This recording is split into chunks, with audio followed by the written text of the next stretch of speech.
अस्सलामुअलैकुम व्यूअर्स, मैं हूं एमर सुमरो। आज फिर से लॉ ऑफ टॉट के एक नए टॉपिक के साथ हाजिर हुए हैं। आज हम इस वीडियो में लॉ ऑफ टॉट के ऊपर बात करेंगे।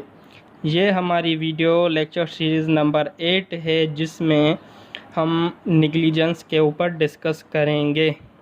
तो आज की वीडियो में हम ये 5 टॉपिक डिस्कस करने वाले हैं। Number 1, introduction of negligence, definition of negligence, essential element of negligence, kinds of negligence और रिलेटेड केस लॉस। तो ये 5 टॉपिक हम आज की वीडियो में डिस्कस करेंगे। नंबर 1 पे इंट्रोडक्शन ऑफ निगलिजेंस आ जाता है। The word negligence means carelessness under the legal sense. It highlight the failure to perform the basic of care. जो वर्ड निगलिजेंस है, उसकी सिंपली मीनिंग है केयरलेसनेस, लापरवाही करना, किसी भी चीज़ को नज़रअंदाज करना, किसी भी चीज़ को निगलेक्ट करना, कि वो जो ड्यूटी टू टेक केयर, एक आपको ड्यूटी दी गई है किसी पर्सन की टेक केयर के लिए, आप उसमें निगलेक्ट करते हैं, उसमें लापरवाही करते हैं उस काम में, जिससे प्लांटिफ को डैमेजेस पहुँचते हैं, इंजरी पहुँचती है आपकी सिर्फ लापरवाही से।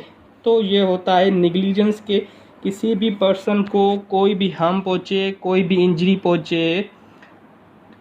इंजरी पहुँचे निगलिजेंस की वजह से, लापरवाही की वजह से, तो वो होती है निगलिजेंस। अगर आप किसी भी काम में केयरलेस कर लें, लापरवाही कर रहे हैं, नज़रअंदाज कर रहे हैं किसी भी काम को, आप वो काम परफॉर्म भी कर रहे हैं, बट लापरवाही से कुछ ना कुछ मिस्टेक छोड़ दी, उसको लापरवाही कर दी, वो है नेग्लिजेंस।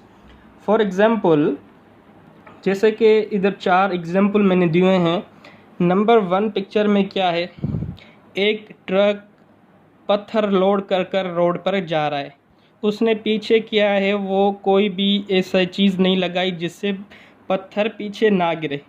तो इस पर्सन की जो ड्यूटी टू केयर ये है कि वो पीछे कुछ ऐसा चीज़ लगाए जिससे पत्थर रोड पे ना गिरे, क्योंकि रोड पर बहुत सारी गाड़ियाँ होती है, जिससे पीछे अगर कोई भी पत्थर गिरा तो पीछे वाली गाड़ियों को नुकसान पहुंच सकता है।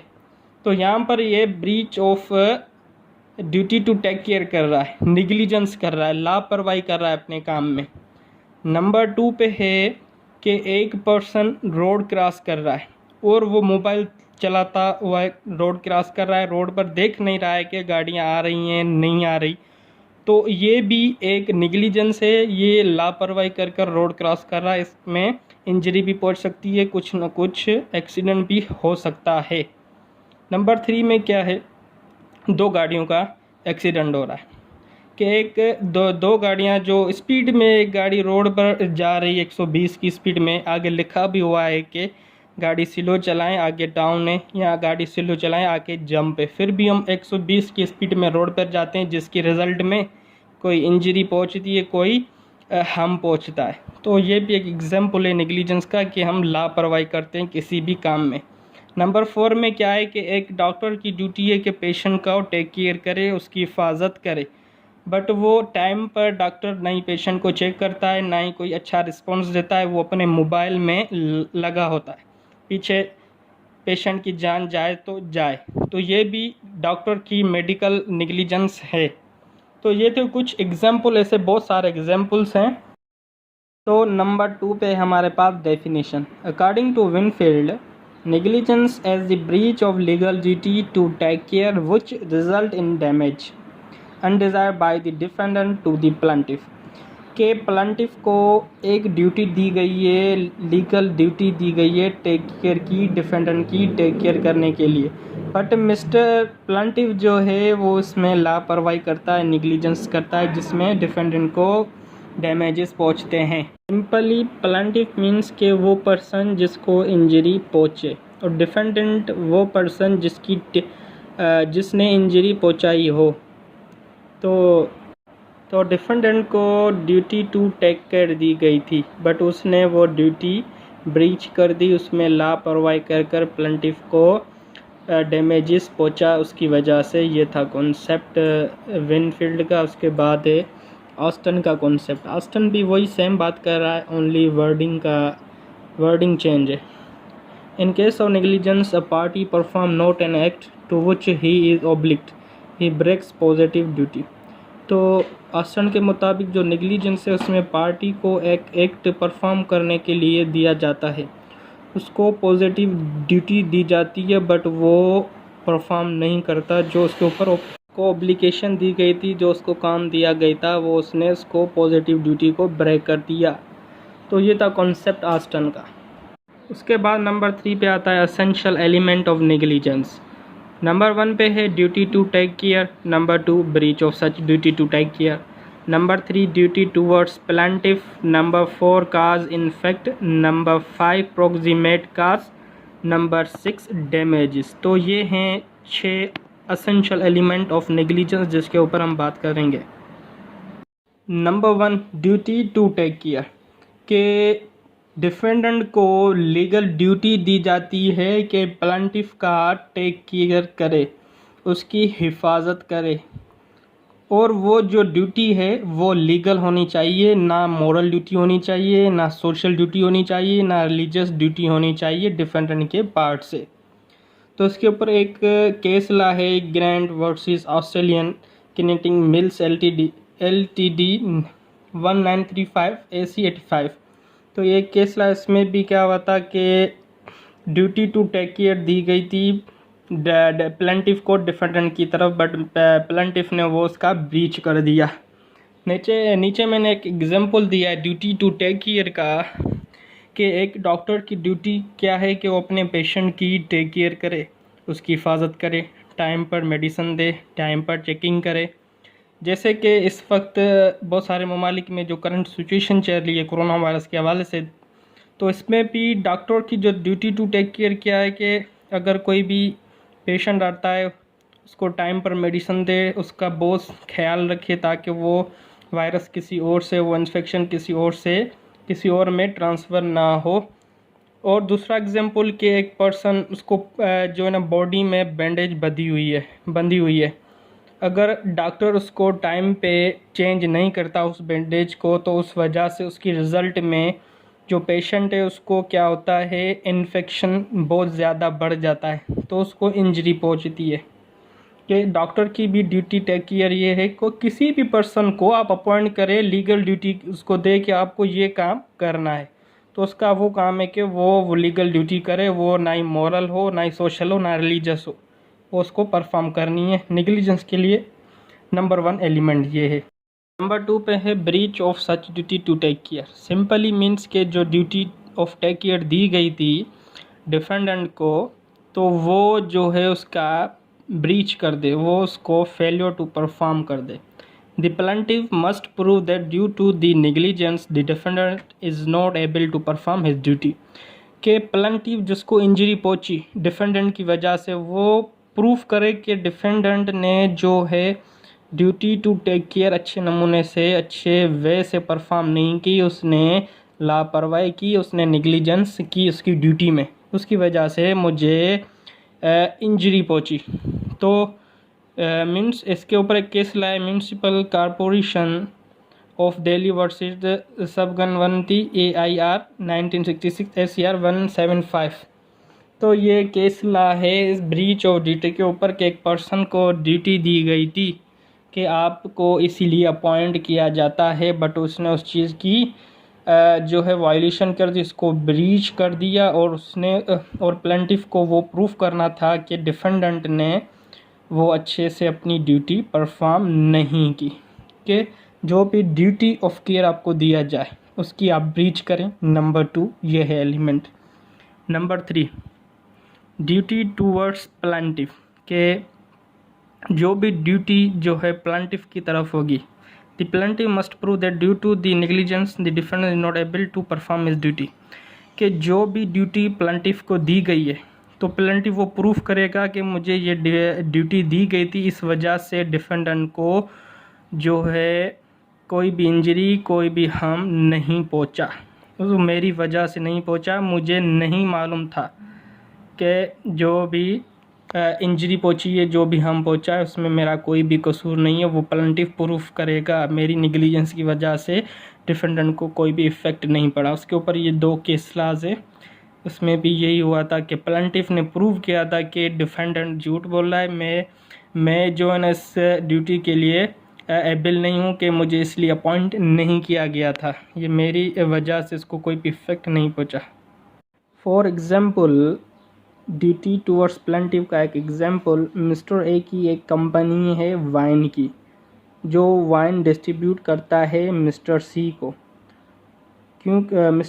मिस्टर बी वाइन चेक नहीं करता कि इसके अंदर क्या है क्या नहीं है, क्योंकि वो कंपनी से पैक आती हैं, फुल पैक होती है, अंदर हम नहीं देख सकते कि क्या चीज़ है क्या नहीं है। तो मिस्टर बी से मिस्टर सी आकर वो चीज़ वाइन लेता है। जब मिस्टर सी उसको खोलता है तो उसके अंदर से कुछ बर्ड्स या कुछ ऐसी चीज़ें निकलती है जिससे आपका दिल ख़राब हो, कोई जानवर के छोटा जानवर जैसे कीड़ा मकोड़ा अंदर मरा हुआ हो, तो मिस्टर सी लेता है। तो इसमें मिस्टर सी जो है डिफेंडेंट है, मिस्टर सी की इसमें कोई भी गलती नहीं है, वो जो है ना प्लेंटिफ प्रूफ करेगा। प्लेंटिफ के ऊपर ये ड्यूटी है कि अब वो प्रूफ करे कि इसमें डिफेंडेंट की कोई भी गलती नहीं है, इसमें डिफेंडेंट एबल नहीं है कि अपनी ड्यूटी परफॉर्म करे, ये गलती जो है कंपनी से हो गई है। तो ये था एग्जांपल के ड्यूटी है कि ड्यूटी टूवर्ड्स प्लेंटिफ है। उसके ऊपर ये 2 केस लाज भी हैं, इसमें भी इसी नमूने से ऐसे ही कुछ हुआ था। Number 4, cause in fact. काज इनफेक्ट सिंपली प्लेंटिफ एक सूट फाइल करता है डिफेंडेंट की तरफ, तो इसमें प्लेंटिफ की लाइबिलिटी ये है कि वो प्रूव करे कि डिफेंडेंट की वायलेशन की वजह से जो है उसको डैमेजेस पहुँचे हैं, उसका जो एक्चुअल काज है उसका ज़िम्मेवार डिफेंडेंट है, उसकी ड्यूटी टू केयर की वजह से मुझे जो है नुकसान पहुँचा है, कि जो नुकसान जो इंजरी पहुँची है वो एक्चुअल होनी चाहिए, वो हकीकत में उसी होनी चाहिए, ऐसे नहीं उसको कोई भी इंजरी ना पहुँची हो, वो ऐसे ही प्लेंटिफ के ऊपर सूट फाइल कर दे के प्लेंटिफ को प्रूव करना पड़ेगा कि ये एक्चुअल काज है, ये जो इंजरी है ये रियलिटी है, ये एक्चुअल है। तो काज इनफेक्ट समटाइम कार्ड एक्चुअल काज, जो काज है समटाइम उसको हम एक्चुअल काज भी बोलते हैं, या अदर वर्ड में हम कहें कि you must prove that the defendant actual cause your injury, कि डिफेंडेंट जो है मेरी इंजरी का एक्चुअल काज है, मेरी एक्चुअल जो वजह है जो मुझे इंजरी पहुंची है वो डिफेंडेंट की वजह से पहुंची है। For example, when a bus strike car, the bus drive action are the actual cause of the accident. For example, एक बस और रोड दोनों रोड पे चल रहे हैं, दोनों के बीच में जो है एक्सीडेंट हो जाता है, बट जो एक्सीडेंट हुआ था उसमें मिस्टेक थी बस की, तो एक्चुअल काज क्या था, उस बस ड्राइवर का जो एक्शन था, उसका जो कार के साथ एक्सीडेंट उसने किया, तो उसमें बस ड्राइवर का जो एक्चुअल काज था वो फैक्ट ये कि उसकी वजह से उसको प्लेंटिफ को जो है एक इंजरी पहुंची, हार्म पहुंचा। डिफेंडेंट फिर जो है ना प्लेंटिफ प्रूफ करेगा कि इस बस की वजह से, इस बस ने ऐसे चलाया, ये इस एक्शन की वजह से जो है ना मुझे ये काज पहुंचा, इसका ये जो एक्चुअल काज एक्सीडेंट का वो ये है, जो मेन पॉइंट एक्सीडेंट की जो मेन चीज़ है जो उसने गलती की वो ये है, एक्चुअल काज ये है। तो ये था काज in fact. Number 5, proximate cause.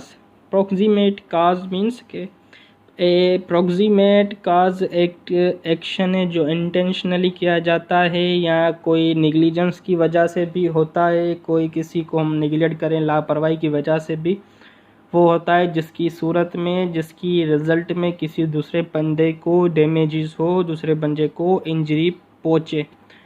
In other words, the defendant could have reasonably anticipated that his or her conduct could result in your injury। या दूसरे वर्ड्स में कहें कि जो डिफेंडेंट है उसकी एक गलती की वजह से, उसके एक रॉन्गफुल कंडक्ट की वजह से किसी दूसरे पर्सन को इंजरी पहुँचे, For example, someone should reasonably foresee that drunk driving could result in a serious car accident. कि एक पर्सन गाड़ी ड्राइव कर रहा है वाइन पीकर, ड्रिंकिंग करके वो जो है कार ड्राइव कर रहा है, हालांकि उसको ये पता भी है कि मैं अगर पीकर वाइन पीकर गाड़ी ड्राइव करूँगा तो ये इसके रिज़ल्ट में एक्सीडेंट भी हो सकता है। तो होता भी ऐसे है कि उसका जो है ना एक्सीडेंट, कार एक्सीडेंट हो जाता है, वो गाड़ी पीकर ड्राइव करता है, तो उसकी निगलिजेंस की वजह से किसी दूसरे पर्सन को इंजरी पहुंची। कि एक बस वाला है, वो वाइन पीकर रोड पर गाड़ी चला रहा है, उसकी रिज़ल्ट में जो है कार वाले को एक सीरियस इंजरी पहुंच गई। तो उसकी निगलिजेंस क्या है, उसकी निगलिजेंस की वजह से, लापरवाही के किसी को नुकसान पहुंचा, ये होता है प्रोक्सीमेट कॉज।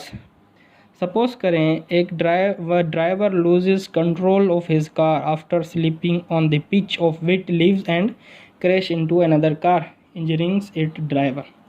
कि एक पर्सन गाड़ी चला रहा है रोड के ऊपर, उसके ऊपर से कंट्रोल ख़त्म हो जाता है, क्योंकि रोड के ऊपर पानी होता है, वो गाड़ी स्लिप हो जाती है, तो वो जाकर दूसरी कार में लगती है, जिससे ड्राइवर को इंजरी पहुंचती है, उसको डैमेजेस पहुंचते हैं। तो ये होते हैं प्रॉक्सीमेट काज, जिसके ये 2 एग्जाम्पल थे। इसके बाद number 6, damages. Simply damages means के ये सबसे लास्ट और असेंशियल एलिमेंट है। तो निगलिजेंस का इसमें क्या होता है, फाइनली क्या होता है, डैमेजेस जो है प्लांटिफ को होते हैं। नेगलिजेंस की वजह से प्लांटिफ को जो भी डैमेजेस होगा, जो भी इंजरी होगी, वो होगा डैमेजेस, जिसमें फ़िज़िकली भी डैमेजेस हम पहुंच सकता है कि फ़िज़िकली बैटरी हो गई, मेंटली असाल्ट हो गया, हम टू आपकी रिपोर्टेशन के ऊपर कोई आपका नुकसान पहुंचाए, डिफेमेशन करे, आपकी रिपोर्टेशन को ख़राब करे, हम टू प्रॉपर्टी के आपकी प्रॉपर्टी को इंजरी पहुंचाए, आपकी प्रॉपर्टी को डैमेजेस पहुंचाए, आपकी प्रॉपर्टी को नुकसान पहुंचाए। तो ये होती हैं डैमेजेस। हम इन टाइप्स हैं कि जो है निगलिजेंस की जो रिज़ल्ट है, उसकी रिज़ल्ट में हमेशा डैमेजेस होनी चाहिए, इंजरी पहुंचनी चाहिए। तो ये थे असेंशियल एलिमेंट ऑफ निगलिजेंस। के बाद आते हैं काइंड्स ऑफ निगलिजेंस। तो बेसिकली 3 इम्पोर्टेंट काइंड्स हैं निगलिजेंस के। Number 1 gross negligence, comparative negligence, contributory negligence. इसके अलावा भी हैं, बट ये जो मेन जो हैं ये 3 हैं। नंबर 1 पे है gross negligence. Gross negligence is a much more serious form of negligence that goes a step further than simple carelessness action. जो क्रॉस निगलिजेंस है ये एक सीरियस निगलिजेंस है, एक सीरियस लापरवाही है जो हम केयरलेस एक्शन से करते हैं। For example, hospital staff does not change a surgery patient bandage for several days resulting in a serious infection. कि जो हॉस्पिटल स्टाफ है वो किसी पेशेंट की बैंडेज चेंज नहीं करता कुछ दिन तक, जिसके रिज़ल्ट में उस पर्सन को एक सीरियस इन्फेक्शन हो जाता है। तो ये होती है ग्रॉस निगलिजेंस के उसकी लापरवाही की, डॉक्टर के स्टाफ, हॉस्पिटल के स्टाफ की लापरवाही की वजह से उस पर्सन को, उस पेशेंट को सीरियस इन्फेक्शन हो जाए। यहाँ दूसरा एग्जांपल है, एक पर्सन कार ड्राइव कर रहा है, कार ड्राइव करते हुए मोबाइल यूज़ करे, कार ड्राइव करते हुए वो कुछ खाए, कुछ पिए, तो ये होता है ग्रॉस निगलिजेंस के। हालांकि उसको ये चीज़ पता है कि मेरे इस करने से कुछ इंजरी किसी को पहुंच सकती है, खुदा ना खासा कुछ हो भी सकता है, तो उसके बाद भी वो जो है निगलिजेंस करता है, लापरवाही करता है, तो ये मोर सीरियस निगलिजेंस है, ग्रॉस निगलिजेंस। उसके बाद है comparative negligence. When someone gets hurt in a traffic accident, deciding whose it fault is often a difficult task. कि ट्रैफिक में बहुत मोस्टली ये जो सिंगल रोड होते हैं वहाँ पर बहुत सारी ट्रैफिक हो जाती है, तो एक्सीडेंट हो जाता है। तो हमें नहीं पता चलता कि जो फॉल्ट हुआ है उसमें किस पर्सन का फॉल्ट है, ए का फॉल्ट है मिस्टर बी का या मिस्टर बी का फॉल्ट है, हमें वो डिसाइड करना थोड़ा डिफ़िकल्ट लगता है क्योंकि ट्रैफिक में आगे पीछे होते रहते हैं। तो थोड़ा लग भी गया तो एक्चुअल काज हमें पता चलना नहीं पता चलता कि कौन होता है। तो इस किस्म की जो भी निगलिजेंस से लापरवाही है वो है कंपैरेटिव। तो जैसे आप देख रहे हैं दो एग्जाम्पल कि एक पर्सन मोबाइल चलाते हुए रोड क्रॉस कर रहा है और दूसरा पर्सन स्पीड में आ रहा है, रश भी है, ट्रैफिक भी है, अभी उसका एक्सीडेंट हो जाता है तो एक्चुअल काज हमें नहीं पता चलता क्योंकि वो पर्सन भी मोबाइल यूज़ कर रहा है और ड्राइवर तो देख रहा है पर उसका ब्रेक ना लगा। तो ये कंपैरेटिव है, तो इसमें डिसाइड करना थोड़ा डिफ़िकल्ट है कि एक्चुअल गलती है किसकी है। इस रोड पे है भी ट्रैफिक, वो अपने हिसाब से जा रहा है, अपने हिसाब से आ रहा है, तो उनों का एक्सीडेंट हो जाता है। नंबर 2 पे देख रहे हैं तो कार्स हैं आपस में जो है आ रही हैं तो उसका जो है अपने आप को ओवरटेक कर रही हैं। तो ये भी कंपैरेटिव है, यहाँ पर कंपेयर करना डिफ़िकल्ट है कि एक्चुअल काज किसका, एक्सल गलती किसकी है क्योंकि दोनों ओवरटेक कर रहे हैं एक दूसरे को। तो यहाँ पर भी हमें डिफ़िकल्ट होती है, ये भी एक लापरवाही है, कंपैरेटिव नेग्लिजेंस है। यहाँ पर भी हमें डिफ़िकल्ट होती है कि ये क्या चीज़ है, इसमें गलती किसकी है। नंबर 3 पे है कॉन्ट्रीब्यूटरी नेग्लिजेंस। कॉन्ट्रीब्यूटरी नेग्लिजेंस से सिंपली मीन्स के पार्शली फॉल्ट हो कि दोनों तरफ से, दोनों पार्टीज़ की तरफ से 50-50% जो है नेग्लिजेंस हो, लापरवाही हो। फॉर एग्ज़ाम्पल एक पर्सन रोड पे गाड़ी चला रहा है 100 की स्पीड में, दूसरा भी आ रहा है, पर दोनों का एक्सीडेंट हो जाता है, दोनों को नुकसान पहुंचता है। हालांकि गलती दोनों की थी क्योंकि एक ने बेल्ट नहीं बांधा था गाड़ी में चलाते वक्त, दूसरे ने जो है स्पीड में गाड़ी चलाई, तो दोनों में 50-50% की मिस्टेक थी। तो ये है कॉन्ट्रीब्यूटरी। नंबर 2 एग्जाम्पल आप देख रहे हैं कि एक पर्सन ने गाड़ी पार्क की हुई है, एक निकल रहा था एक पार्क कर रहा था गाड़ी, दोनों की टक्कर हो गई। दोनों 1 मिनट के लिए वेट नहीं कर सके कि एक पार्क कर ले तो दूसरा निकाल, या दूसरा निकाल ले तो फिर जो है ना मैं गाड़ी पार्क करूं, तो इसमें भी दोनों की साइड लग जाती है। तो इसमें भी दोनों की बराबर की गलती है, दोनों की बराबर की निगलिजेंसी है कि 50-50% हो दोनों की। ऐसे बहुत सारे केसेस है हमारे पास जिसमें 50-50% होती है, बट हम एक्सेप्ट नहीं करते उसने किया उसने किया। तो ये होती है कंट्रीब्यूटरी नेग्लिजेंस जिसमें दोनों पार्टी 50-50% के लिए 50-50% दोनों को इंजरी पहुँचे। अगर सेटलमेंट करें तो फिर भी 50-50% ही होगी। तो ये था कंट्रीब्यूटरी नेग्लिजेंस। तो ये था हमारा आज का लेक्चर। इंशाल्लाह अब मिलते हैं नेक्स्ट लेक्चर में, जब तक के लिए अल्लाह हाफ़िज़।